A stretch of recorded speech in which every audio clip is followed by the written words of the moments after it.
Why would I do a test like this? Like, what's the takeaway for me?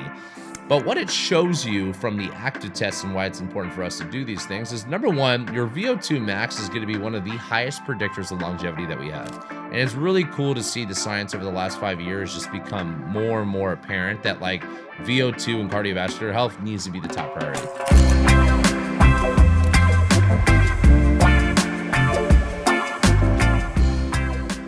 All right, what is up, everybody? Episode 40 of Pursuit of Balance. What we're going to talk about today is we're going to talk about the new machine, little new technology that's coming to Palo Alto in the next couple weeks. And it's about metabolic testing, right? So it's about doing resting metabolic testing and your active ramp testing. So what I want to talk about today is a little bit more about what this is and the importance of why we would use it, the information that you're going to receive on the two different tests, and some of the things that are kind of ancillary to it that come with it. But then most importantly is, there's been a lot of conversation in the health space around VO2 max and, just that in relationship to both lifespan and health span. So this was kind of what got me into the whole situation of buying the thing and getting everything set up. It was actually a pretty funny story because technically I bought it almost 6 years ago now. During the pandemic, it was right before the pandemic. It was probably a couple months before the pandemic. I was really trying to create like a second level of assessment, right? So we have this like initial intake assessment for all new clients where you go through like our full functional movement screen, our in-body testing for body composition and weight, and then brief, medical exercise background, nutrition background, and goals. I wanted to do a second level assessment for those, when I say for those, I do think that still even for this PNOE test or, I think this information today is going to be relevant for everyone because anybody that's looking to optimize health, this should be really, really important information to have. But I still think there's a pretty small demographic that are people who could actually like maybe take it serious or use it for training intentions around maybe for competition or sport or running, biking, swimming, along those things. But whatever, I wanted to create this second level, right? And I wanted to have maybe a higher level nutrition kind of side to it. I wanted to have blood testing being a part of it, blood pressure, maybe grip strength. And then I obviously wanted to do some VO2 testing and some resting metabolic testing. So I bought it in February of 2020. And of course, as we all know, March happened. And I was like, I don't know if anybody's going to want to share this gas mask looking thing to put around their face during this time. So of course I kind of put it aside for almost 2 years before, the world became back to normal. And I was like, okay, now there's an opportunity. But no lie, obviously we moved locations, over a year ago now. And I kind of forgot about it until I actually moved, which was funny. And I was like, oh shit, I forgot I have this PNOE. So whatever, I go to get everything kind of restarted probably about 3-4 months ago and go through this whole process. I had to get a new unit because the unit I had, the hardware needed to be updated, blah, blah, blah. And we ended up doing something where we're basically now have like an assigned registered dietitian. So for those that want like a full nutrition breakdown with an RD, they can take the information from the testing and apply to it. But then really what it does is it gives you kind of like a 10-page printout, or obviously PDF download, whatever you want to do with it. And it gives you all your information from your testing. So how the machine works itself, for those who have never done it, it's called a metabolic cart, right? Metabolic carts used to be super, super expensive, and now they're still expensive, but they're nowhere near what they used to be. I mean, they used to be anywhere from like 30 to 100 grand, depending on the type of machine you were buying. And it would be like a little cart that you would roll out. And you've also kind of seen videos of this maybe where somebody's on a bike or a treadmill and they have this, gas mask thing looking around them. And what it's for is, well, two sides of it. I want to break down the resting test first, kind of the importance of it. The resting test, the way that it's formatted is you put the mask on, put the machine on, you start your test, and I want to say it's either 10 or 12 minutes, but let's say 10 minutes for the sake of this conversation, and you just sit there and breathe, right? And the goal is to just be as unstimulated as possible, right? So you have to be fasting, you have to be no caffeine, ideally no intense workouts the day before, so this way your body's not in a sense, a more broken down state, and then all you're doing is just chilling and breathing, right? And the whole point of this test is it's called the respiratory exchange ratio, right? And when we think about all functions of the human body, we are taking oxygen in and we are breathing CO2 out, right? And there's this ratio between these two things, which is what we call the RER, right? So this respiratory exchange ratio is basically your CO2 divided by your oxygen, right? And that ratio will change depending on someone's state, right? There's a lot of things that can influence this ratio, right? So your metabolic efficiency, your lung efficiency, all these different things, right? You know, are you in a really, really starvation state, being really underfed as far as calorie goes? Are you overtrained, etc.? And if you're, it's a range between zero point 0.7 and 1, right? Zero point 0.7 meaning that like you are just breathing straight fat, right? Like your body is burning nothing but fat at rest, right? And then 1, 1.0 being the exact opposite, right? And I remember the joke back when I used to do the certification through Equinox is like we would call it the rice breather, right? Which is like you're just breathing straight carbs. And that exchange ratio, obviously, it's very, very, very rare to see somebody ever be a zero point 0.7 or very close to it, or a 1.0 very high to it. So you're generally going to be somewhere in the middle, depending on kind of how metabolically efficient you are, or metabolically flexible you are, right? And when we think about what is the term metabolic flexibility, because you are going to hear me say this a couple times on this episode, is the ability for your body to use both substrates of fuel, right? Because we can either rely on carbs, glucose, glycogen, however you want to break this down, or fats, right? And these fatty acids, these ketones, and things like this. And you know, years ago, I would say 5, 10 years ago, when we started seeing like keto and ketosis being like a popular statement that everyone would talk about, that's really what they're coming back to, is just like, is my body burning more fat, right? So metabolic flexibility, we want to be flexible, just so you guys know. You don't want to be metabolically inflexible, because that means that you're relying on one substrate of fuel source, right? We want our body to be able to switch between these two substrates, right? Now, there is going to be two different things that we're going to look at with these testing, because you guys can do two different tests. You don't have to do both tests. I will say that it's definitely going to be probably more popular for our clients and most people in general to just want to do the resting one, but the active one is really, really important to know too. And that's because that's going to be in relationship to the VO2. And I'll touch on that in a second. So metabolic flexibility at resting is basically saying, hey, when I'm at rest doing absolutely nothing, is my body able to burn fat, right? So we actually want that number to be a little bit lower, right? And then when you look at the active testing, it's really at what point, at what heart rate, at what breathing efficiency, you know, like there's going to be, they call it VT1 and VT2, which is like these thresholds that you're hitting. Like VT2 is being your anaerobic threshold, VT1 being your at a certain point where my body is now converting over from fat burning state into a carb burning state, right? So, and I'll make this a little bit easier to understand in layman's terms as I break it down, but I want to bring these things up just because I'll use these terms. So the resting test, like I said, you're there for 10 minutes, you're chilling, you're breathing, and then it's going to give you this full printout of your scores, right? And what is cool about the resting test for you guys is, why would I do a test like this? Like, what's the takeaway for me? And it's going to be more so on the nutrition side, because it's going to show us the most accurate description of how many calories your body is actually burning at rest. Because the one thing about calories and nutrition in general is a lot of times we're using these fixed automated calculators, or we're using these apps, and it's taking a guess at who you are, right? And don't get me wrong, you can get pretty damn close with a lot of these things, because we think about our heights, we think about our age, we think about our weights, we think about our goal, we think about our activity level. But what a metabolic test is going to be doing, and the reason why the breathing is so important, is because that is truly accurately, like 98% accurate, showing us exactly the exchange ratio of what our body is taking in. And that's going to affect the composition. And then also the breathing ratio is also going to show us the actual calories that our body's burning at rest.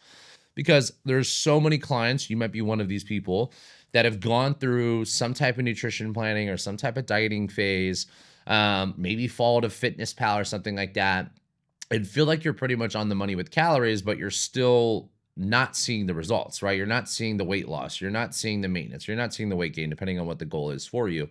So this is definitely going to be the most accurate way to do it, right? So for me, like an interesting thing, and I'll just kind of share some of my data, like my at rest non-training days is 2,800 calories. Meaning if I wanted to maintain and kind of stay where I'm at, I need 2,800 calories from where I'm at, right? And the days I was training is closer to like 32, 34, depending on obviously the type of fitness or exercise that I'm using that day. So it gives me a more accurate calorie count to kind of know where I'm at. Then the second thing is it's kind of showing me like where based off mine. So like on my resting test, my metabolic flexibility was pretty high. On my resting test, it wasn't low, but it was like good. Like it was like moderate to good. Which was interesting because I was kind of confused when I first saw the report, going through the whole, obviously having the calls and learning more about it. I was like, okay, these are two separate tests and these are two separate scores for metabolic flexibility. We would think that they would be the exact same. And the reality of it is it's not. And I'll touch on that.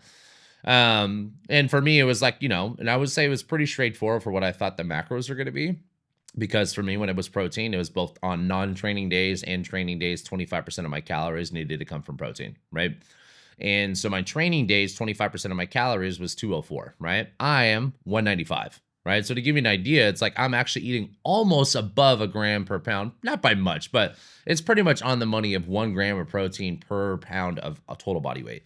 And then my rest of my calories were actually split pretty evenly because, like, you think about it, it's like 25% of my calories. That means I have 75% left, right? So for me, it was like just above 35% for both fat and carbs, which was interesting because I was like, am I going to be higher fat or am I going to be higher carb? Or is that going to really dictate much?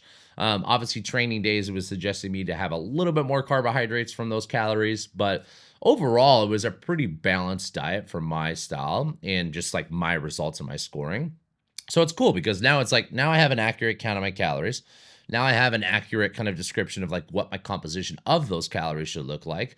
And a lot of the suggestions around the food and the training and things like that were mainly more fiber-based food, like trying to get more vegetables in, trying to get more fruits in, trying to get a little bit more lean meats because for me, I would say in my diet, that's probably the thing that I actually probably overdo is sometimes I eat a little bit much or too much fat and I undereat on the right type of carbohydrates, right? So what I mean by the right type of carbohydrates is less of the processed stuff, less of the rice, the pastas, the breads, things like that, and more of like the whole food fibrous carbohydrates, right? Which are going to be your complex carbs. So it's once again, it's just like another nice reminder and a data point to look at. On the other side, the active test. So the active ramp test, the way that it works, you're wearing the exact same mask. You start the test. You do a 3-minute warm-up period, right? So this 3-minute warm-up period, we're going to do it on the concept bike at Palo Alto. There's a chance this comes to Mountain View. I want to see how this works successfully because, to be transparent, financially, it was very expensive. It's like 7-8 grand for the machine, and then it's another 40 grand for the entire thing over 4 years for all the services and things that come with it. So it's definitely a big investment, and I want to make sure it works, or I want to make sure there's enough like use from it.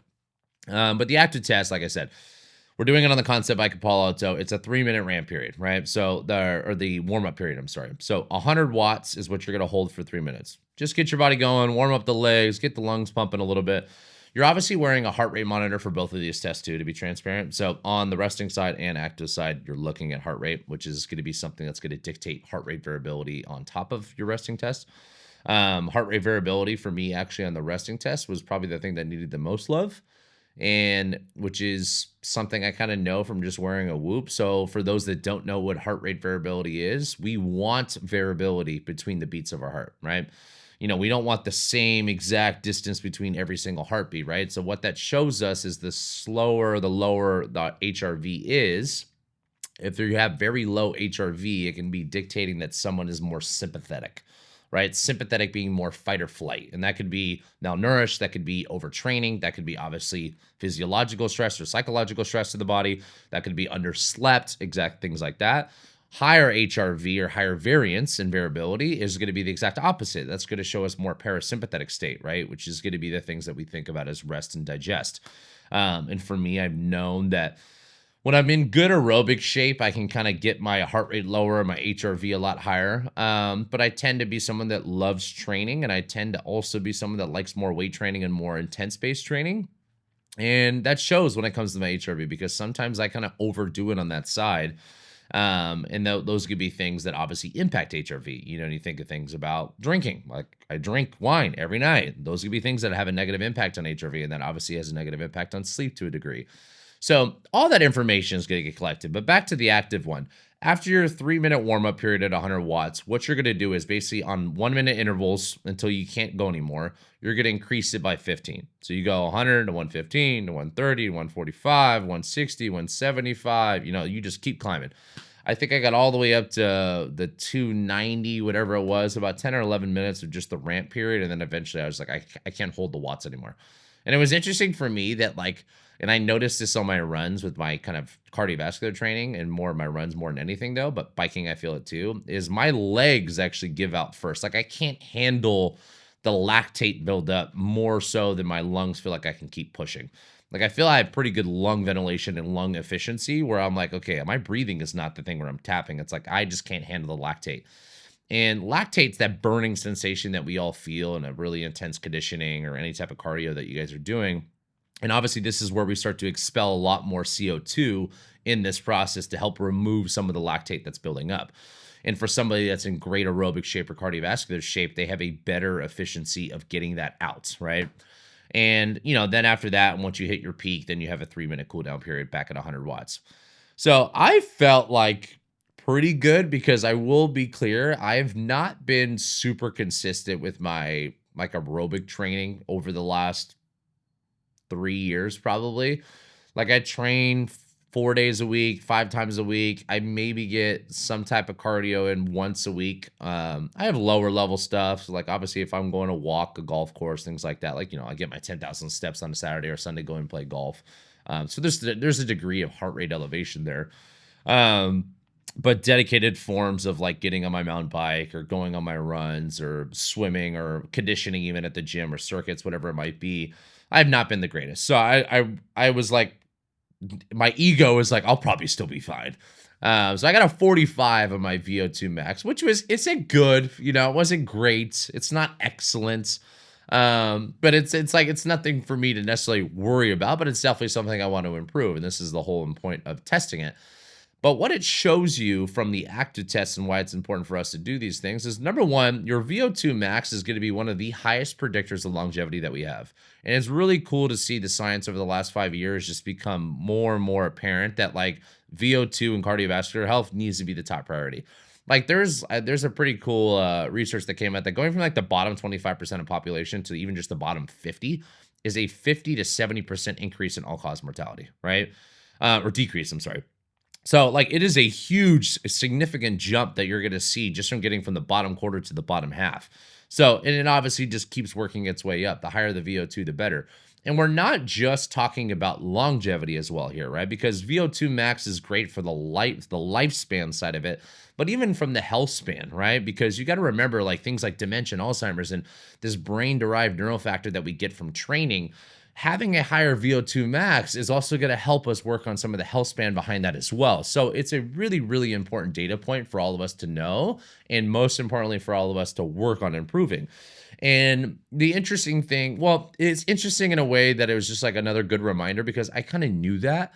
But the interesting thing for me right off the bat was I didn't realize how low my zone 2 was, right? So once again, coming back to these like wearables, right? So a lot of us use Whoop or Oura Ring or Apple Watch is popular, or Garmin's, your Fitbit, whatever it might be. And if you were to go to like a gym with like a treadmill or bike or elliptical, it's going to give you this like fixed template of what zones of training are. So zone 2 has become really popularized, obviously, lately. And then zone 4 and zone 5 is what we think about as our really high intensity interval training, right? So doing something for 30 seconds max effort and then giving yourself 30 to 60 seconds of rest. So you see this more of like, if we're doing airdyne sprints and things like that. Or if I'm doing 100-meter sprints at the track, I might run 100, I might walk 300. So like you obviously want to rest way more with something like that just based off the intensity.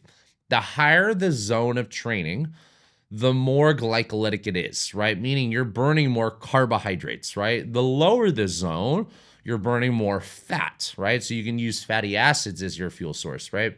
So for most of us, when we think about weight loss and cardiovascular health and fat loss, most importantly, is we really want to maximize our aerobic training, right? And even when I was doing things like men's physique training, I would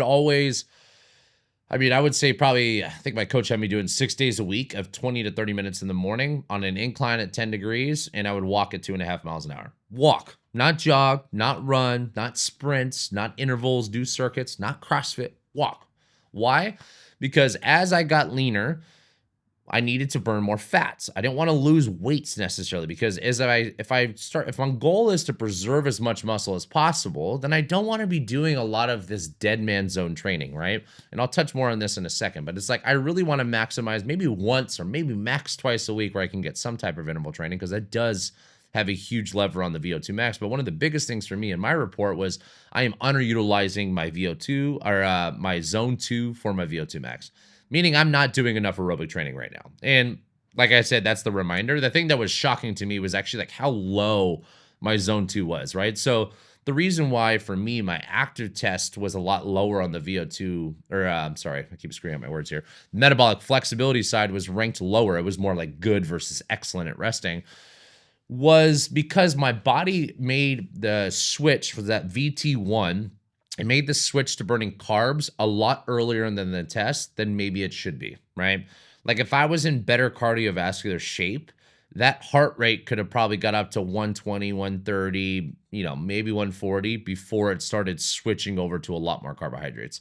Mine happened to like 105, right? So even though I was able, I think my max heart rate on the test was like 179 or 180, whatever it was.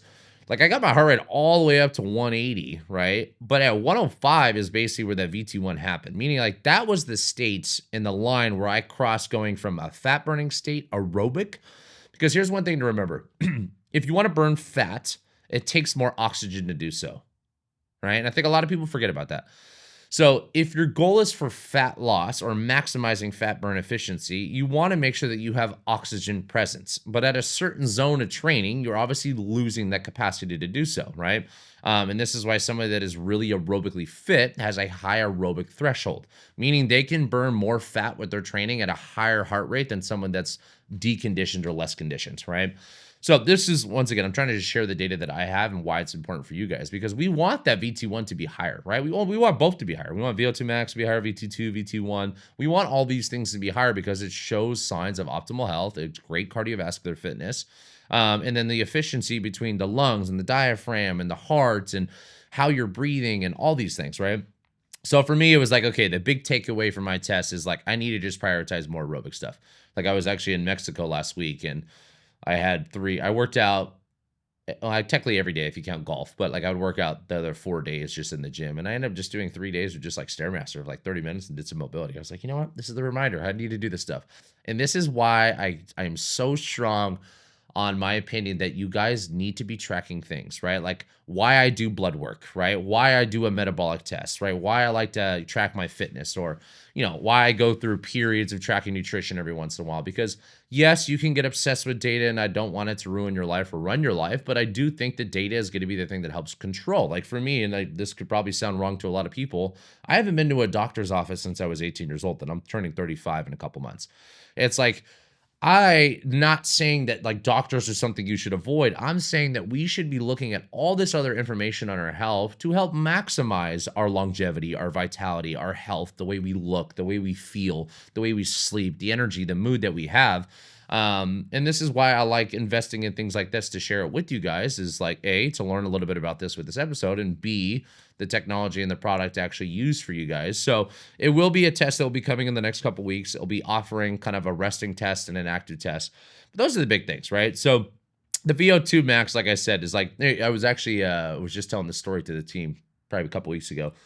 There's this guy, he's been setting all the records in the Ironman. He set a new VO2 record, like phenomenal VO2 max for a male is like in the 60s. Like you are excellent. You're killing it. This guy had like 109 or 111, like a crazy VO2 max. This guy's running Ironmans, full Ironmans too, by the way, and still keeping like a low 5-minute mile pace after the bike, after the swim. Like it's nuts. I'm not saying that any of us should strive to get there unless you're doing that at a very high level competitive, like kind of outlook. But like for most of us, for optimizing health is like, we want to get to the good, great, and excellent brackets of what we can do, because that's going to maximize all the benefits that we're trying to extract from fitness. Right. And I will say, especially in my industry, or especially even more importantly, my sector of my industry, a lot of strength coaches, right? Olympic lifting coaches, strength coaches for sports, powerlifting, most gym goers, they underuse aerobic fitness, right? They undertrain their cardiovascular health because it's all about building muscle and looking good. Now, don't get me wrong. One of the best things to help your resting metabolic rate is prioritizing more protein, because of the thermic effect side of it.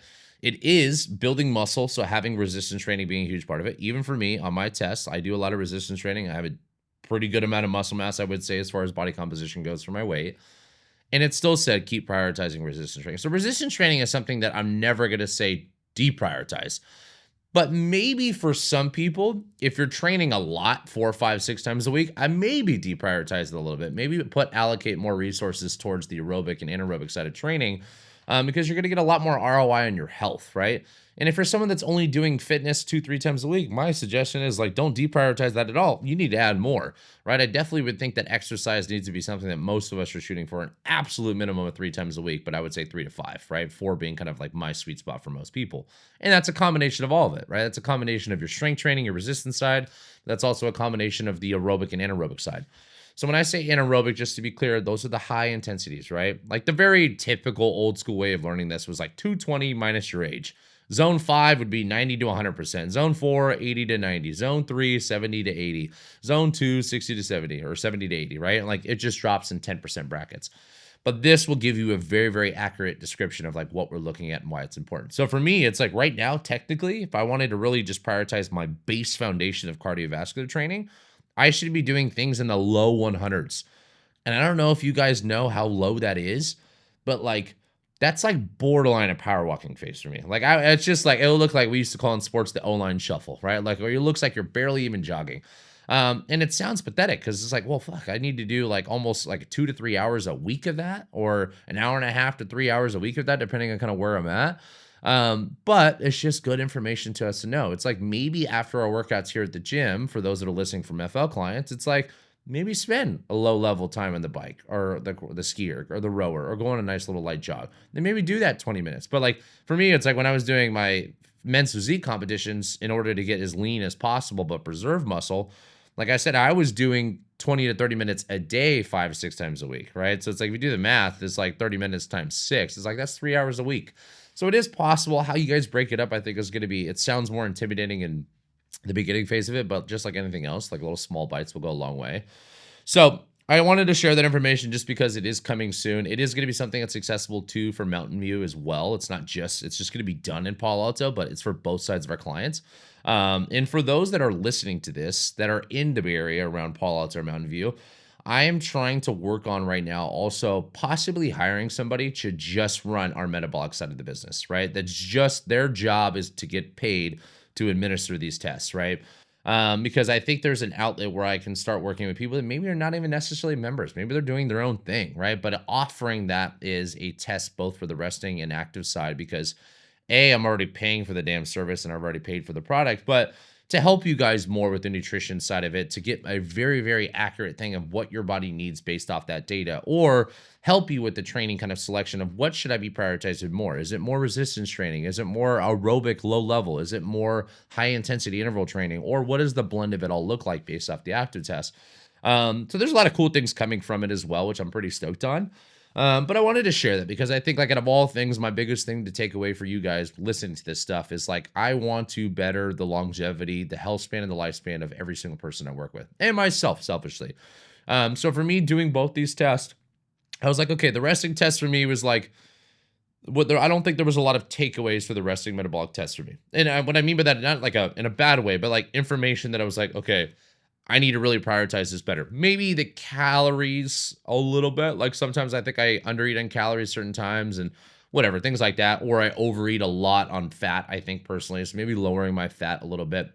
But whatever, like there was takeaways, but like not a lot of stuff for me is like, I call myself a trained professional because I do this for a living. The active stuff I would think was more empowering for me because I was like, wow, I actually think I'm overtraining, right? And I touched on this a little bit earlier, so I do want to touch on this now.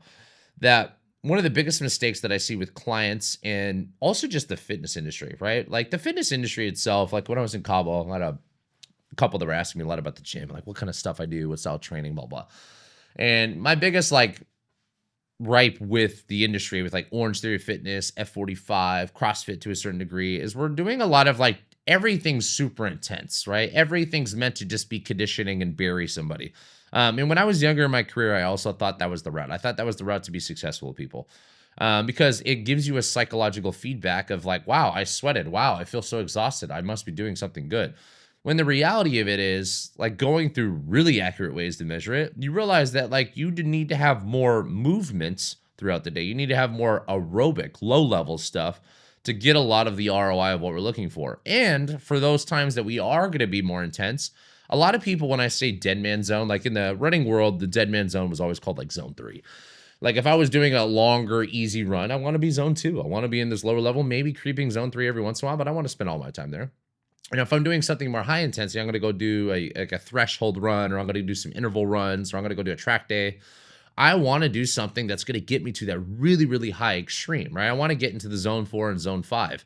And the reason why is because that's where all the benefits for VO2 really live, right? We don't get any of that really, or much of that in zone 1. We don't get much of that in zone 3. Zone 3 is like, it's too intense to be aerobic, but it's not intense enough to be anaerobic, right? So that's kind of why we call it the dead man zone. And a lot of people, when you go to the gym, I'm not sure how Orange Theory works, so I'm just going to kind of pick on them for a second. But like, I know they have splat points, right? Which gives you kind of points for like where your heart rate is. And I don't know how the scoring works, but I know that for a fact, most people when they're in the gym training, and I know this for a fact because I measure myself doing the exact same workouts that I do in FL. I kind of hang out in that dead zone, right? I'm just like zone 2, zone 3, zone 2. Like, I don't really ever get super intense. And strength training kind of keeps you there, right? And if you are doing conditioning, but you're not really pushing yourself to that extreme, you're not getting that ROI, right? And that's obviously the whole purpose of training, is we want to be as efficient and as effective as we can with our time. We don't want to just be spending all this time in the no man's zone. So that's why I think doing a test like this is going to be so important for everyone to do. As far as frequency, just to kind of finish up this episode, I think for most people, I would treat it like blood work, where it's like at least once a year, you should be getting some blood work. You should be doing some type of metabolic testing to get an idea of where you currently are. If you're someone that's doing it at a more competitive level, as far as aerobic or cardiovascular side of training for sport or fitness, then I would say 2 to 4 times a year. And if you're someone that's kind of in this initial kickoff stage, that's really trying to get a lot of data to kind of see how things are improving. Because remember, data is also a motivating thing if it's working. Like right now for me, it's very motivating because I'm like, not the fact that it's working, but just like, wow, okay, now I have information and an opportunity where I can actually kind of work on, right? Versus just kind of doing whatever. But if you're someone that's going through this growth phase, meaning I'm trying to build a habit, I'm trying to build consistency, I'm trying to optimize my health, I'm trying to get out of this slump that I'm in, that frequency of retest, I think, will be super important because it's going to give us the data to see like, hey, based off last time, this went this direction, right? Or based off last time, your resting calories went up. That's great, right? That means your body's burning more calories at rest. Or based off last time, your VO2 went from 45 to 48 or 50. Great, right? Like, so we want that information to be able to track over time too. So we'll have a dashboard for all you guys that we can keep all of your information.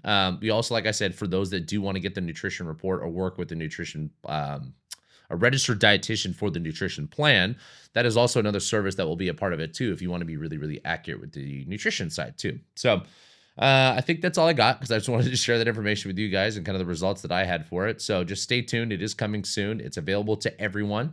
It'll just be hosted in Palo Alto at the time. And obviously we'll send you guys more information via email with all that as well. All right, guys. Well, as always, if you got a good nugget from that one, share it.